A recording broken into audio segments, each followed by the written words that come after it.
যদি স্বামী থেকে থাকে, স্বামীর প্রতি নরম হয়ে যান, তাকে ছাড় দেওয়া শিখেন।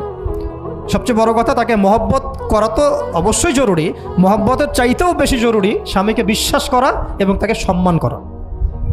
এমন কোনো কথা এবং কাজ না করা যেটা স্বামীর গায়রত বা ব্যক্তিত্বে আঘাত করে। ভালোবাসা অনেক গুরুত্বপূর্ণ বিষয়, ঠিক আছে, কিন্তু ভালোবাসা শুধুমাত্র একমাত্র গুরুত্বপূর্ণ বিষয় নয়। আরও গুরুত্বপূর্ণ বিষয় হচ্ছে বিশ্বাস, সম্মান এবং আনুগত্য। এখন বলতে পারেন যে আমার স্বামী আমাকে অন্যায় কাজে আদেশ করলে কি আমি আনুগত্য করব? কখনোই না। যখন স্বামী আপনাকে কোরআন সুন্নাহর দিকে আপনাকে ধাবিত করবেন, তখন আপনি তার আনুগত্য করতে বাধ্য, এবং এটা আপনার জান্নাতে যাওয়ার মাধ্যম বটে। যে এই পৃথিবীতে কেউই আল্লাহ পাকের পরে সিজদা পাওয়ার যোগ্য না, এমনকি নবীদেরকেও আল্লাহ পাক সিজদা করতে বলেন নাই। কিন্তু সেই নবী আমাদেরকে কিন্তু বলেছিলেন যে যদি আল্লাহ পরে কাউকে আমি সিজদা করতে বলতাম, তাহলে আমি স্বামীদেরকে সিজদা করতে বলতাম। এটাকে তসলিমা নাসরিন স্টাইলে বুঝলে হবে না। ওরা এটাকে এভাবে নিবে যে ইসলাম মেয়েদেরকে দাসত্বের শৃঙ্খলা আবদ্ধ করতে চাচ্ছে, হ্যাঁ, আত্মস্বাধীনতা দিবে না ইত্যাদি।